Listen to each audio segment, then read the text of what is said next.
Assalamualaikum warahmatullahi wabarakatuh. Selamat pagi semuanya. Puji Waalaikumsalam. syukur, mari kita panjatkan kepada Allah Subhanahu wa Ta'ala yang telah memberikan kita limpahan kenikmatan berupa kesehatan serta karunia kepada kita semua, sehingga kita bisa berkumpul pada acara webinar HKI Sumut hari ini. Tak lupa pula salawat serta salam, marilah senantiasa kita sanjungkan kepada junjungan kita Nabi Muhammad SAW yang selalu kita tunggu syafaatnya di hari akhir nanti. Yang kami hormati di sini Bapak Ketua Himpunan Kimia Indonesia Sumatera Utara, Profesor Dr. Muhammad Yusuf MSI, kemudian Bapak Ibu dosen kimia yang berhadir di webinar kita hari ini, kemudian yang kami hormati juga Ibu narasumber kita yang telah sama-sama berhadir hari ini, Ibu Mahyuni Harhab SSI MSC, lalu tak lupa pula yang kami hormati dan kami sayangi adik-adik mahasiswa kimiawan, serta para peserta webinar kita hari ini.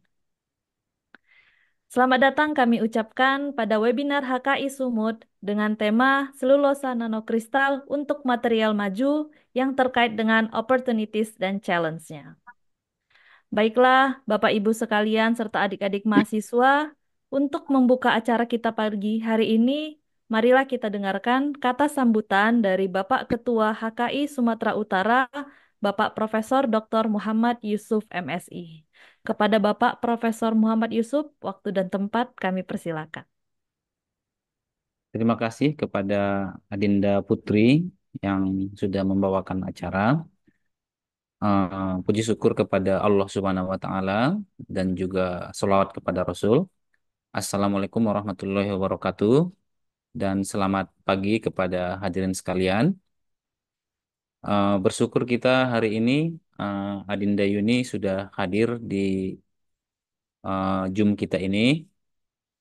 Saya dulu di kampus tidak sempat ketemu bersama Yuni ya, karena saya tamat S2 2007, Yuni baru masuk 2008. Jadi nggak kenal waktu itu gitu. Jadi tiba-tiba dengarnya sudah di Inggris saja dari Jahit. Oh, Alhamdulillah ada di sana yang lebih hebat dari saya pikir. Terus kalau Putri dulu, angkatan berapa dulu Putri masuk USU? Di USnya 2014, Pak. Wah, Nggak ketemu juga, Pak. masih jauh kali berarti sama si Yuni ya. Eh, Iya, Ternyata Pak. jauh kali sama Yuni. Eh, Terima kasih ya. Saya sangat senang jika ada yang hebat-hebat ya, apalagi junior saya itu harapan saya selalu karena ilmu selalu berkembang, ilmu selalu eh, walaupun kita bukan kita yang menemukan, orang lain akan menemukan, begitu dia. Jadi jika kami sekarang yang sudah usia 40-an ke atas ini memiliki beberapa temuan-temuan itu sebenarnya masih banyak kali yang bisa diambil lagi ya, termasuk layuni ini selulosa nanokristal ya. Kita pun di lab menggunakan selulosa nanokristal untuk di blending dengan synthesized polymer, polikaprolakton punya kita. Terus kita buat untuk material-material medis ya, material medis. Kemarin dengan Malaysia kerjasama untuk pembuatan material energi listrik gitu ya. Jadi macam-macam apanya. Kenapa selulosa ini sangat menarik? Karena dia adalah bahan alam Indonesia. Jika kita ingin bersaing dengan negara lain, kita harus memiliki keunggulan komparatif kita sendiri. Kita nggak bisa ikut-ikutan dengan mengekor dengan negara lain. Seperti Yuni mungkin yang udah pernah di Inggris, tahu di sana bagaimana teknologi sangat jauh berkembang. Jika kita mengikuti mereka, kita pasti kalah. Tapi jika kita membuat selulosa ini sebagai keunggulan komparatif kita, kita punya keunggulan gitu. Jadi harus memiliki kekhasannya masing-masing ya jika kita ingin sukses di bidang itu gitu. Sama seperti saya juga di polylacton synthesis itu jarang dikerjakan orang dengan melakukan uh, blending dengan selulosa nanokristal bahan. Tapi kalau kita bersaing di polikaprolakton itu mungkin sudah berat ya, sudah berat. Jadi kita buat katalis sendiri, kita buat sintesis sendiri, rute kita sendiri yang tidak ada saingan dengan orang lain. Jadi eh, Begitu kira-kira kepada Ananda yang hadir di sini sekalian, nanti boleh ya tanya-tanya dengan Ibu Mahyuni, banyak pengalamannya ya, banyak pengalamannya.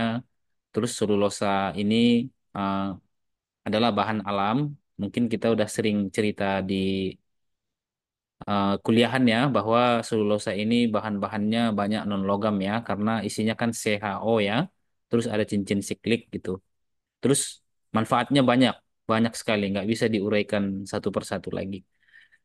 Kepada Bapak Ibu dosen, terima kasih sudah hadir. Bapak Ibu anggota HKI, terima kasih sudah hadir. Eh, Mudah-mudahan acara ini berlangsung dengan sukses. Alhamdulillah kita mulai tepat waktu ya.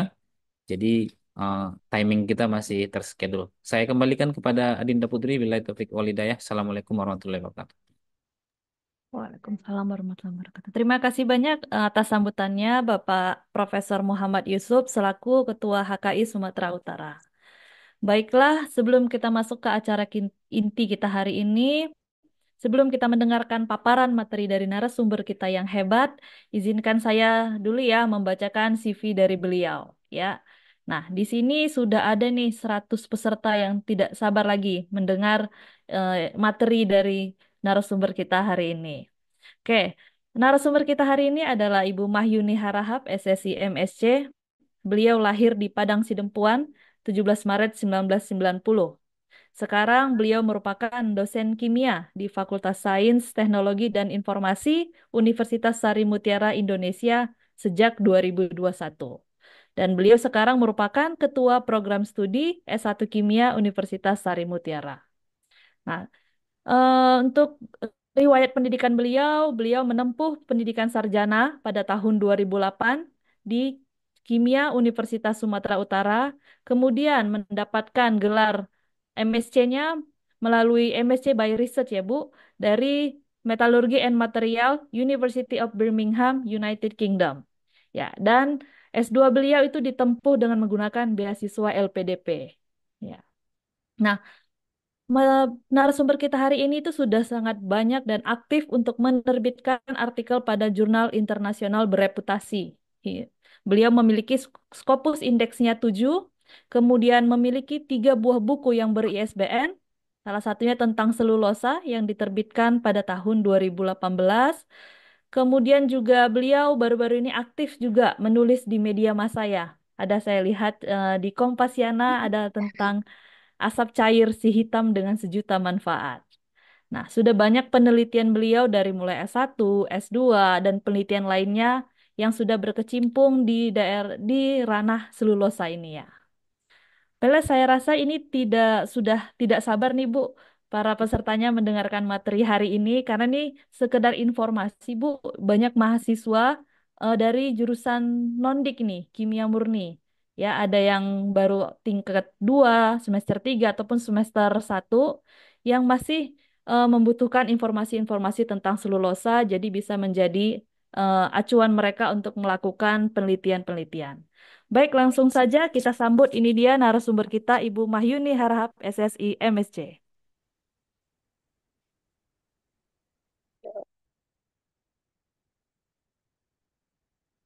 Oke, baik. Terima kasih. Sebentar saya share screen dulu ya.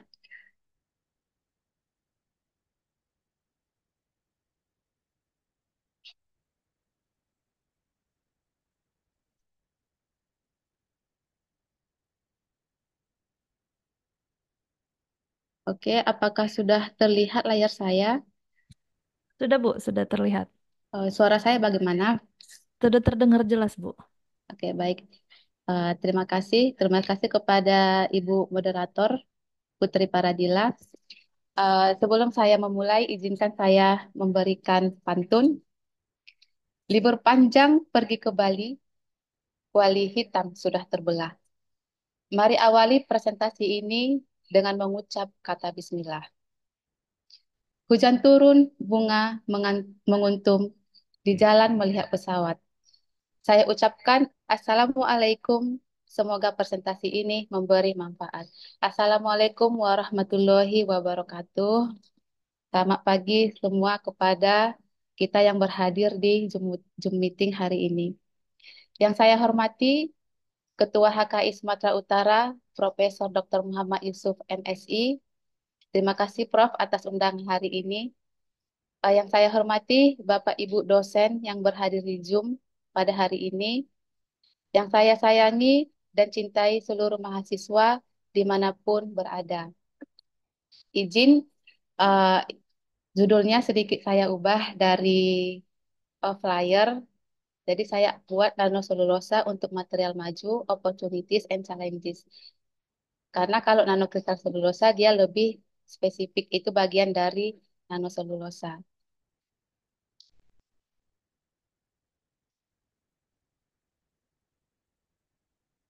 Baik, tadi moderator sudah membacakan CV saya, tapi izinkan saya untuk memperkenalkan diri. Alhamdulillah saya menyelesaikan S1 Kimia dari S1 Kimia USU. Kemudian saya mendapatkan MSc by Research dari University of Birmingham, lulus pada tahun 2018. Memang agak jauh gap saya dari S1 ke S2. Karena S1 dulu selesai kuliah, sempat bekerja dulu. Setelah itu saya ambil program S2 dengan beasiswa LPDP. Alhamdulillah sekarang saya bergabung sebagai dosen kimia di Sari Mutiara dan dipercaya sebagai ketua program studi.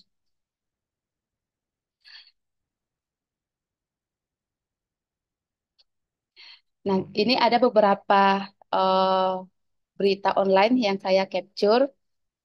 Kemenperin kembangkan selulosa jadi produk berkelanjutan. Nah, industri selulosa diharapkan mulai terapkan konsep berkelanjutan, yang artinya selulosa ini sangat penting peranannya untuk perkembangan Indonesia. Dan ada salah satu kisah dari peneliti muda kita yang sangat membanggakan, yaitu dari Amanda, yang telah berhasil meraih Japan Award dari penelitian beliau mengenai selulosa dari limbah kebun kelapa sawit. Nah, jadi kan kita bertanya sebenarnya selulosa itu apa? Selulosa itu sudah ada di dalam sel tumbuhan dan bisa diperoleh dari berbagai sumber. Misalnya dari limbah perkebunan, kayu, tanaman, dan lain sebagainya. Di samping dari tumbuhan, selulosa juga kita bisa dapatkan dari mikroorganisme seperti bakteri dan tuniket. Nah, sementara untuk nanoselulosa ini adalah bentuk nano dari si selulosa ini sendiri. Jadi selulosanya kita nanokan untuk memperoleh nanoselulosa. Nah, jadi ini kita lihat dari tumbuhan, kita ambil salah satu contoh sumber dari selulosa. Tumbuhan ini kan mempunyai batang, ya. Kemudian di dalam batang itu ada penyusun, ada selulosa, ada lignin, ada hemiselulosa, dan dan zat lainnya. Nah, berikut seperti sel strukturnya, ada lapisan fiber master dan jika kita lihat di dalam kayu tersebut, inilah dia struktur dari mikrofibril. Ada bagian amorf, nah ini selulosanya, ada bagian amorf, ada kristalin. Di bagian kristalin ini itu akan memiliki diameter lebih kurang 1 nanometer. Nah, jika kita lihat lagi, kita tuliskan, kita gambarkan bentuk selulosa itu. Nah, ini adalah selulosa terdiri dari unit selulobiosa. Nah, jadi di sini kita lihat yang bentuknya tidak beraturan, ini merupakan daerah amorf. Nah, bentuk yang beraturan inilah selulosa dan kristalin region, daerah kristalin. Jadi ketika kita sudah mengisolasi selulosa dari tumbuhan, maka selulosa itu masih mengandung yang namanya amorf dan kristalin.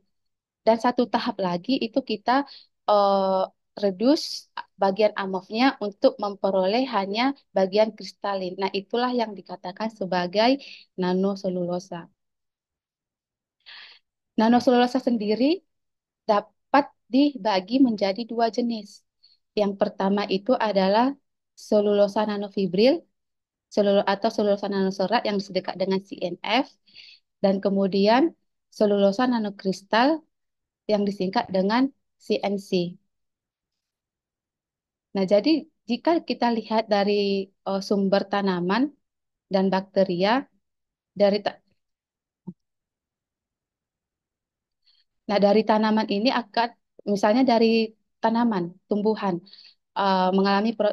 mengalami proses pulping, refining dan homogenization sehingga menghasilkan MFG atau NFC. Jadi kalau kita lihat ada uh, MFG atau NFC itu sebenarnya sama. Itu merupakan bagian dari selulosa nanofibrils. Dan kemudian selanjutnya dilanjutkan dengan isolasi secara mekanik dan kimia mendapatkan NFC, mau nanofibril atau nanofibril, dan dihidrolisis secara asam untuk menghasilkan nanokristal selulosa. Begitu juga dari sumber bakteri dan juga dari filter paper. Jadi ini perbedaan dari CNF dan CNC. Nah, CNF ini banyak namanya. Jadi ada beberapa artikel menulis microfibrillaar cellulose, nanofibrillaar cellulose, dan juga selulosa nanofibers. Nah, CNF ini masih mengandung sedikit bagian amorf dan dengan ketebalan 20 sampai 60 nanometer dan diameter lebih kurang 10 mikrometer. Sementara CNC ini biasanya itu disebut juga sebagai cellulosa based nanoparticles. Untuk memperoleh CNC ini biasanya menggunakan acid hydrolysis treatment atau hidrolisis secara asam. Adapun ketebalannya lebih rendah dibandingkan CNF dan diameternya juga lebih kecil dibandingkan CNF yang mana diameternya berada di angka 100 nanometer. Bagaimana cara kita mengisolasi nanoselulosa dari sumber? Itu ada empat jenis. Yang pertama itu melalui proses isolasi kimia secara alkali, asid, oksidasi, ataupun dengan menggunakan pelarut solvent, pelarut ionik. Yang kemudian menggunakan enzymatic isolation, mechanical isolation, dan physicochemical rules of isolation. Nah, kalau ini merupakan gabungan dari teknik secara kimia dan mekanik. Ini ada beberapa saya ringkas em, nanoselulosa dari beberapa paper yang diisolasi dari beberapa sumber, baik secara mekanik, treatment via grinding, acid hydrolysis, sulfuric acid hydrolysis, nah, juga ini ada dari tomato. Jadi sudah banyak penelitian yang melaporkan mengisolasi nanoselulosa dari berbagai sumber. Nah, kemudian untuk aplikasi selulosa itu apa aja? Ada banyak aplikasi dari nanoselulosa ini. Bisa digunakan sebagai drug delivery, bisa sebagai energy storage, bisa sebagai katalis, sensor, dan water treatment. Nah, ini juga ada beberapa aplikasi dari nanoselulosa, sangat banyak aplikasinya untuk enzim, scaffold, drug loading, fotokatalis, biosensor, wound healing, dan lain sebagainya. Nah, bagaimana cara kita untuk mengkombinasikan nanoselulosa dengan beberapa polimer? Yaitu ada beberapa teknik. Di sini saya ambil hanya tiga, yaitu casting evaporation, electrospinning, dan LLB assembly. Untuk webinar kali ini saya ambil satu artikel yang telah kami publikasikan dari tim saya, yaitu isolasi dan karakterisasi selulosa nanofiber dan lignin dari tandan kosong kelapa sawit. Jadi satu jalan kita isolasi, kita dapat dua produk. Kenapa kita ambil tandan kosong kelapa sawit? Nah, menurut Food and Agriculture Organization of the United Nations atau FAO, ada 10 top commodities produksi di Indonesia. Nah, yang pertama itu ditempati oleh kelapa sawit. Dan ternyata Indonesia juga merupakan negara yang memproduksi kelapa sawit terbesar di dunia. Jadi bayangkan berapa jumlah biomasa tersebut sangat melimpah di negara kita. Adapun metode yang kami lakukan dalam mengisolasi eh, selulosa dan lignin dari tandan kosong kelapa sawit yaitu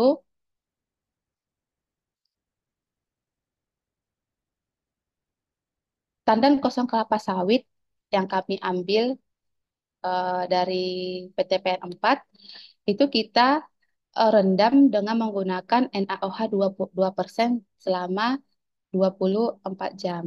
Kemudian di autoclave dengan tekanan 168,9 pada suhu 130 derajat Celcius selama 4 jam. Nah, kemudian ini kita saring diperoleh residu dan filtrat. Nah, residunya inilah yang kita ambil untuk isolasi lebih lanjut, untuk mengambil selulosanya. Beberapa tahap dengan pencucian dengan NaOH, CH3COH, dan AOCl, kemudian pemutihan, hidrolisis menggunakan HCl 10%, diultrasonikasi untuk memperoleh CNF. Nah, kemudian filtrat yang tadi itu kita tampung karena lumayan banyak filtrat yang kita dapatkan di sini. Nah, filtratnya kita asamkan dengan asam sulfat 5N sampai pH 2%. Kemudian dicuci, disentrifugasi, diperoleh lignin dan dikarakterisasi. Nah, berikut hasil karakterisasi yang kami peroleh. Jika kita lihat dari ini bentuk semnya ya. Kalau dari bentuk tem, nah nanoselulosa itu biar bisa kita lihat morfologinya itu wajib menggunakan tem. Kalau sem kan dia hanya melihat morfologi.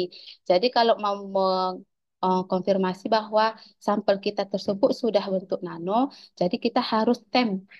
Nah, jadi dari tem ini kita lihat bahwa CNF-nya ini terlihat sebagai serat tunggal yang saling menempel. Kalau di dalam artikel itu sering disebut sebagai seperti whisker. Kayak ini itu kemungkinan bahwa uh, AMOF maupun zat-zat lainnya seperti hemiselulosa, lignin, dan pektin telah terpisah selama proses pemisahan.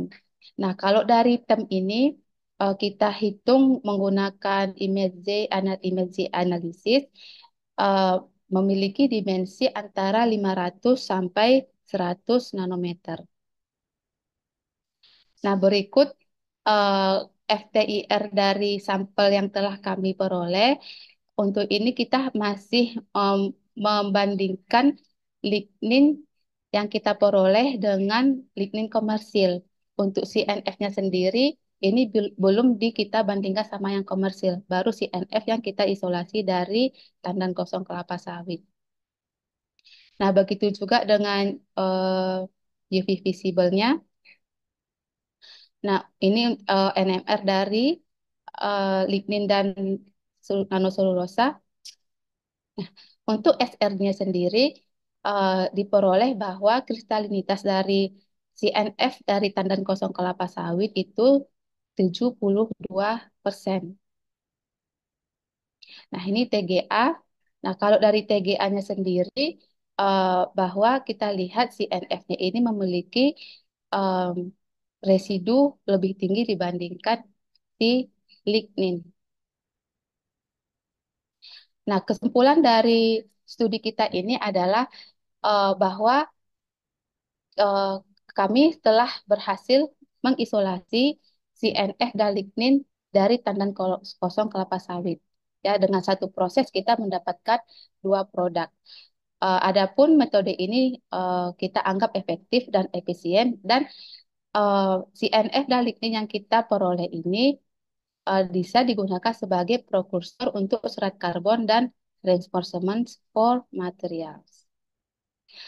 Ada beberapa studi dari tim kami studi mengenai nanoselulosa yang telah berhasil kita publikasi, yaitu salah satunya yang barusan saya paparkan, isolasi dan karakterisasi selulosa nanofibers and lignin from oil palm empty fruit bunches. Ini sudah kita publikasikan di Materials. Nah, kemudian kita juga ada acetylated lignin from oil palm empty fruit bunches and its electrospun nanofibers with PPA, potential carbon fiber precursor.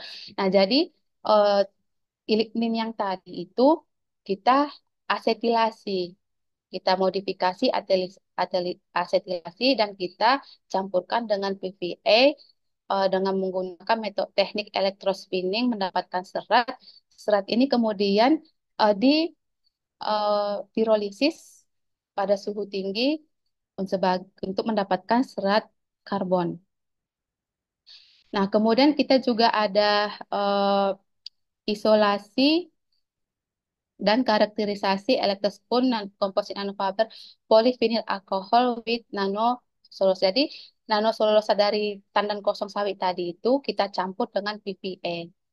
Ini menggunakan teknik elektrospinning dan dari hasil yang kita peroleh, CNF yang kita tambahkan ke dalam PVA itu dapat meningkatkan thermostability elektrospun nanofiber dan komposit ini ke depannya akan kita gunakan sebagai membran.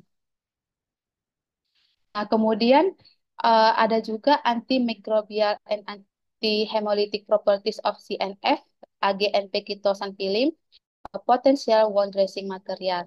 Jadi kalau dari artikel ini, dari studi ini, kita lihat bahwa CNF, kitosan, dan silver nanoparticles dapat meningkatkan fungsi aktif dan sifat antibakterial dari wound dressing. Nah, antimikrobial dari uji antimikrobial dan hemocompatibility menunjukkan bahwa CNF AGNP kitosan film ini dapat menghambat pertumbuhan bakteri sehingga dapat diklasifikasikan sebagai material non-hemolitik.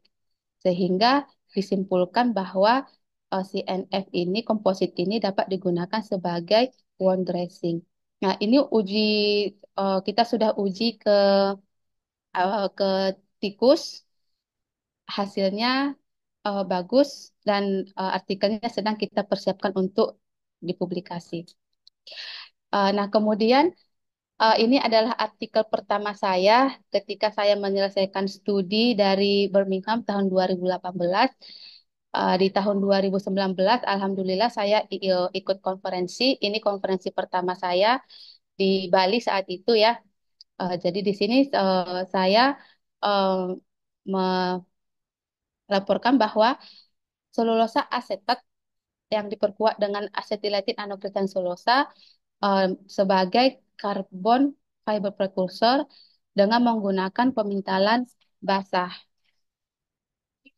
Nah, jadi kalau kita lihat di sini, dasar saya itu karena prekursor untuk biobased, renewable, dan biodegradable ini mendapatkan perhatian yang sangat serius karena isu lingkungan. Ya. Jadi kalau kita lihat si N ini itu dapat digunakan sebagai serat karbon karena memiliki kristalitas tinggi dan juga memiliki sifat mekanik yang sangat bagus. Nah, kemudian berikut juga sudah saya laporkan nanoselulosa dan lignin tandan kosong klasaba itu dicampur. Tidak ada materialnya, tetapi NF dan lignin yang saya gabungkan, saya pintal dengan menggunakan pemintalan basah dan di pirolisis, pirolisis pada suhu 500 derajat Celcius.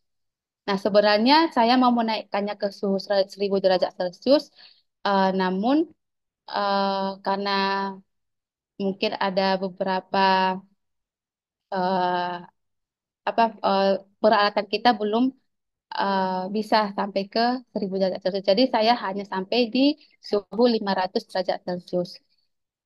Jadi ini kita juga menggunakan metode pemintalan basah.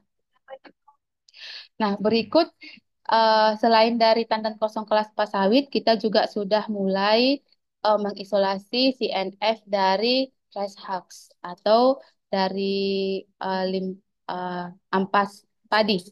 Dan ini sudah kita submit ke White Journal of Science, status masih under review. Nah, bagaimana opportunities and challenges nanoselulosa untuk material maju? Jadi kalau untuk opportunitiesnya itu, Indonesia is a rich country. Indonesia ini adalah Indonesia yang sangat kaya akan sumber biomasa. Kita beruntung tinggal di Indonesia karena banyak eh, penelitian yang kita bisa lakukan dengan memanfaatkan biomasa ini. Nah, eh, kelemahan dari negara maju itu adalah mereka memang banyak dana, teknologinya maju, namun sampel mereka itu kewalahan karena kenapa? Mereka kurang sampel di sana. Biomasa itu memang banyaknya kita peroleh di Indonesia. Nah, selulosa ini merupakan biomasa terbesar di dunia, yang artinya material-material yang eh, untuk material maju yang menggunakan prekursornya dari fosil itu ke depannya itu pasti akan digeser oleh selulosa. Jadi ini adalah kesempatan kita sehingga selulosa ini merupakan primadona Indonesia. Jadi sangat luar biasa selulosa ini. Nah, selulosa mempunyai banyak aplikasi mulai dari biomaterials, energy storage, water treatment, drug delivery, katalis, dan sensor. Nah, untuk challenges-nya apa? eh, dalam mengisolasi selulosa, pendekatan green teknologi itu masih dibutuhkan dan untuk memperoleh nanoselulosa ke arah yang komersial. For large utilities, untuk pemanfaatan skala besar, studi terhadap fasiliti ekonomi selulosa komplit itu masih dibutuhkan karena memang biaya yang kita butuhkan untuk mengisolasi nanoselulosa ini, apalagi untuk secara isolasi kimia itu masih mahal ya. Kemudian kita juga memikirkan cara bagaimana limbah dari pelarut yang kita gunakan dalam mengisolasi solar itu bisa kita gunakan kembali. Itu mungkin salah satu tantangan kita. Nah, adapun kesimpulan saya pada hari ini, nanoselulosa ini merupakan nanostruktur dari selulosa dan dapat dibagi menjadi dua, yaitu selulosa nanofiber CNF dan selulosa nanokristal CNN. Ada 4 metode yang kita gunakan untuk mengisolasi nanoselulosa secara kimia, enzim, mekanik, dan physicochemical isolation. Nah, aplikasi nanoselulosa ini sangat luas, baik di bidang biomaterials, drug delivery, sensor, water treatments, energy storage, dan katalis. Nah, bagaimana strategi untuk for applying nanosource in polymer itu bisa menggunakan casting atau evaporation, electrospinning, dan wet spinning. Nah, sebelum saya kembalikan kepada moderator, izinkan saya menyampaikan beberapa eh, kata-kata. Chemistry states the more energy you put into a bond, the harder it is to break. Nah, marilah kita memberikan energi kita, kontribusi terbaik kita kepada kimia, khususnya HKI Sumatera Utara, agar eh, kita semakin solid. Ya, the harder it is to break.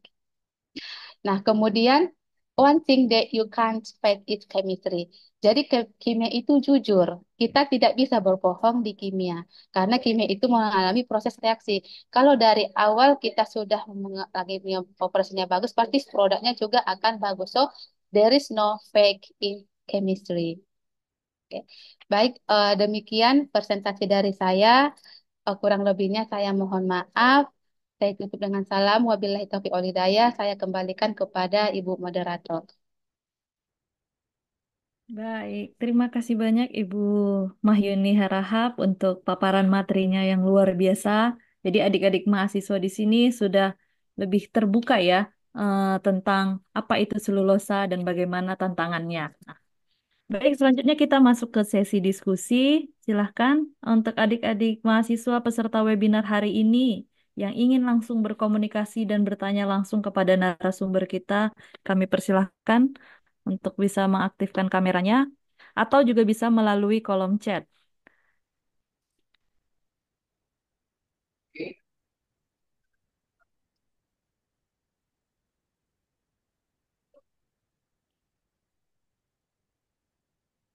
Oke, ini ada eh, ya, ini ada pertanyaan ya, Bu, dari Bu Nur Wulandari.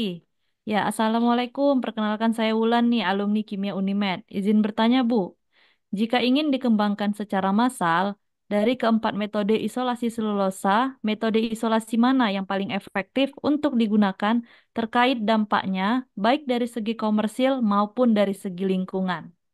Ya, pertanyaan yang bagus ya dari Bu Nur Wulandari ini.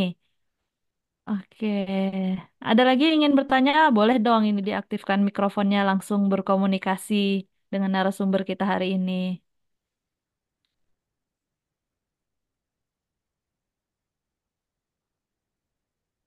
Oke, atau mau Ibu jawab dulu, Ibu Mayuni? Boleh dijawab terlebih dahulu? Ya, boleh.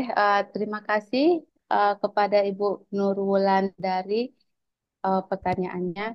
Jadi memang eh, dari eh, presentasi tadi ada 4 metode yang kita gunakan untuk mengisolasi selulosa dari biomasa.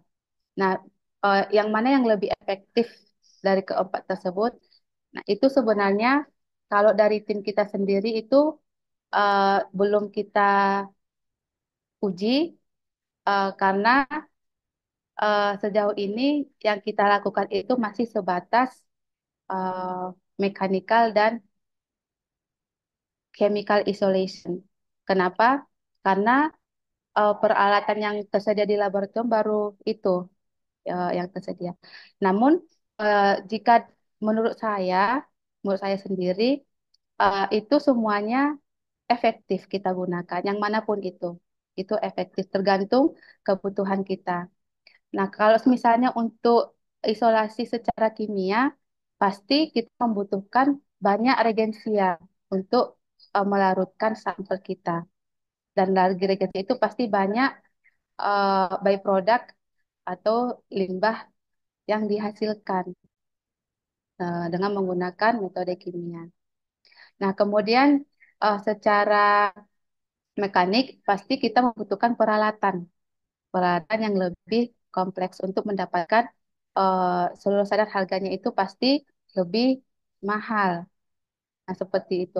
Nah, kemudian yang isokemikal itu kita belum pernah lakukan dan juga secara engine itu belum pernah kita laksanakan. Semoga bisa menjawab. Terima kasih. Iya, itu tadi ya sudah dijawab ya. Jadi banyak metodenya. Ini tadi bisa tergantung lagi keefektifan kita aja ya, Bu ya. Kita milih metode isolasinya tadi yang seperti apa. Nah, kira-kira ini ada lagi peserta webinar yang ingin bertanya. Ini adik-adik mahasiswa ini yuk. Anak-anak nondik nih.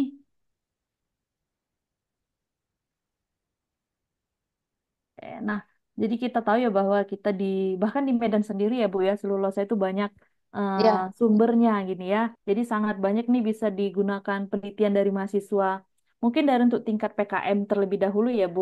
Bisa ya. PKM baru bisa nanti lanjut ke skripsiannya. Nah, jadi kira-kira nih Bu, tantangannya nih dalam melakukan untuk nih mahasiswa. Kira-kira apa, Bu? Topiknya kira-kira nih kalau boleh nih Ibu share topik riset selulosa nih yang cocok nih untuk mahasiswa mungkin dengan adanya eh, keterbatasan ya, keterbatasan mini untuk mini riset mereka lah Bu gini. Kira-kira topik riset selulosa yang cocok, yang menarik gitu untuk mahasiswa ini apa, Bu? Nah, sebenarnya ini sangat luas ya untuk topik riset selulosa ini. Nah, ada salah satu eh, kabar terbaru itu dari Sidoarjo. Hmm. Pasti kita tahu ya lumpur lapindo. Iya Ya, benar. pasti everyone knows lumpur Lapindo. Nah, ini lumpur lapindo ini itu di Sidoarjo sana itu sudah mereka buat menjadi batu bata dengan mencampurkannya dengan selulosa dan hasilnya bagus. Nah, itu warga loh yang eh, memanfaatkan. Nah, kita sebagai akademisi, eh, khususnya seorang kimia,wan, nah untuk solusi ini banyak sekali. Itu kita mau fokusnya kemana? Nah, ada banyak aplikasinya. Nah, kalau di kimia sendiri itu, kita memang fokuskan ke nanoserat untuk membuat nanoserat. Iya, jadi banyak ya Bu, tadi tuh bahkan Iya. warga sendiri bisa memanfaatkannya. Oke. Jadi mungkin ini adik-adik mahasiswa ini sekarang sudah mulai bisa berpikir nih, mungkin melihat-lihat di rumahnya atau melihat ladang sawitnya sendiri ya Bu. Bisa melihat apa nih yang bisa Iya. dilakukan ini ya, jadi inspirasi bagi mereka. Ini ada satu pertanyaan, oh ada pertanyaan nih dari Reynaldo.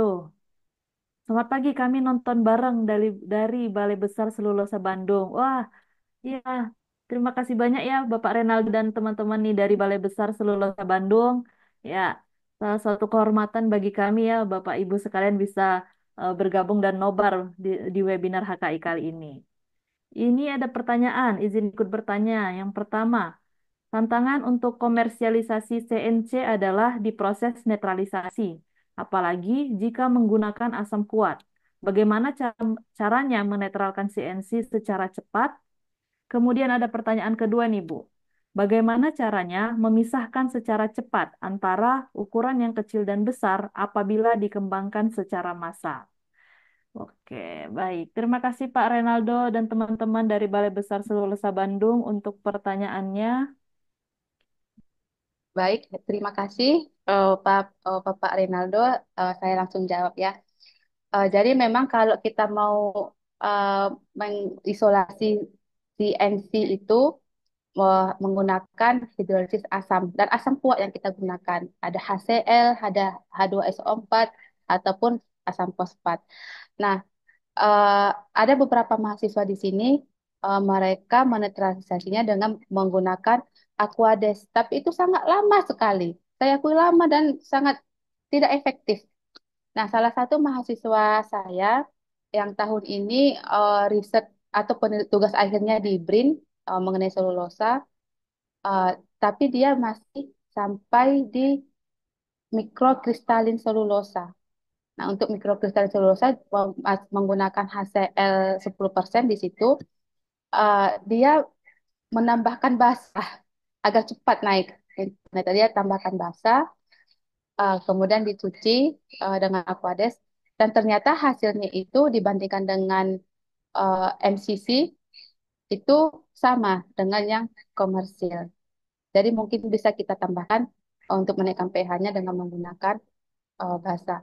Nah, bagaimana cara memisahkannya secara cepat antara ukuran yang kecil dan besar apabila dikembangkan secara massal?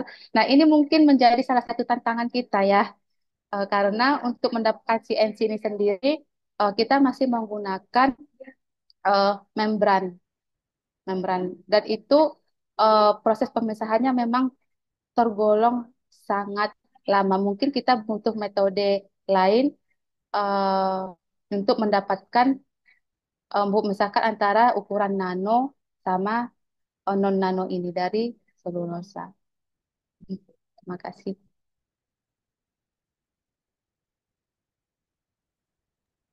Oke, ya itu untuk Bapak Renaldo dan teman-teman di Balai Besar Selulosa Bandung. Ya, ada lagi Bapak yang ingin dipertanyakan atau didiskusikan? Kalau belum ada nih abang dulu ya. Oh, Ya, Bang. silakan Prof. Ini kalau ada yang lain yang bertanya, boleh langsung ini ya. Ini lagi nunggu-nunggu aja. Itu kan Yuni, kalau kita biasanya cek nano itu kan pakai PSA juga ya, particle size analyzer. Tapi sepertinya lebih bagus pakai TEM juga ya dibandingkan PSA. Iya, Bang. Izin Bang, Hmm. kalau PSA itu kan sebenarnya dia mengukurnya eh, partikel ya, ukuran partikel dari sampel kita itu. Nah, jadi sebenarnya kalau untuk mengukur ke nanonya itu memang lebih disarankan menggunakan TEM. Hmm. Jadi kalau TEM itu kan dia lihat Hmm. gimana ya cara menjelaskannya. Tunjukin aja gambar yang tadi tuh, yang gambar yang tem tadi. Hmm. Ya.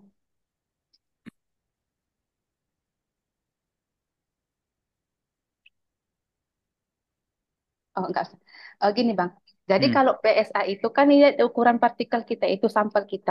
Nah, Hmm. nanoselulosa ini kan ketika kita dapat nanoselulosa, nah kita kan bisa melihat ukuran partikel bentuk powder kita. Nah, bukannya kan kalau di PSA dia berarti ukuran powder ini yang dia Ukur. hitung, yang dia ukur. Sementara kita mau melihat nanoselulosa itu dari strukturnya itu. Kan dari bentuknya apakah dia whisker, ya kan apakah dia rod-like partikel, bentuk partikel yang kita lihat. Makanya kita gunakan term. Kalau si NF itu morfologinya itu whisker. Sementara kalau si NC itu bentuk rod-like seperti batang jarum. Seperti itu, Bang. Jadi kelemahannya apa ini apa? PSI ini dibanding tem ini. Kalau Pak kalau PSA ini kan dia partikelnya yang dia ukur. Dia tidak melihat bagaimana si morfologi dari si nanoselulosa ini. Dia hanya mengukur aja ya, semuanya I- i- ukuran sekian. iya, semua diukur dia partikel dari si nano kan bentuk powder itu kan itu yang diukur dia diameternya. Tapi apakah udah strukturnya udah benar? Nggak Iya, bisa kita kelihatan. pakai tem. Biasanya ngukur tem di mana? eh Kami kemarin itu kirim ke NTU, Bang. Oh, di sana. Iya, Oke, oke, tapi oke. memang lumayan lama lah. Lama sekali. Sampelnya ini masih ada yang dari sawit. Sampel eh, habis, Bang.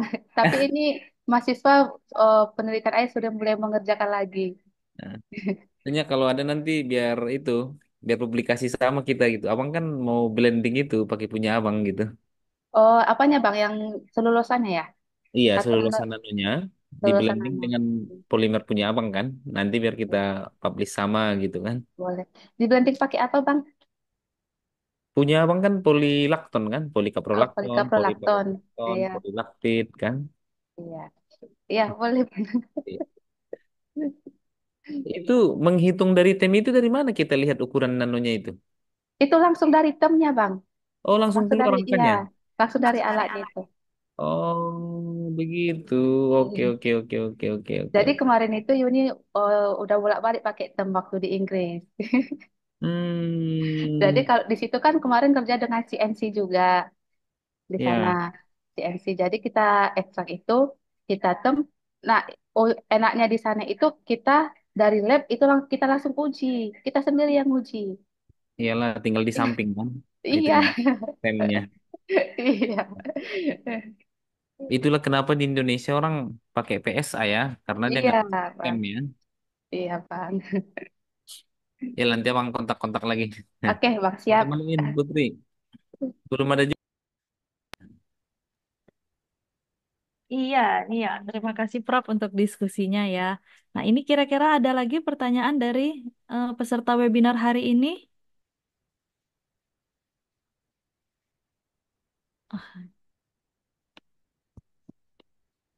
Ya, saya rasa sudah tidak ada nih Prof. Berarti semuanya sudah paham dan sudah banyak ini informasi atau sedang memikirkan ini kira-kira selulusannya mau dibuat penelitian apa ini. Artinya adik mahasiswa sudah mulai berpikir nih mencari inovasi atau inspirasi nih dari kita hari ini ya.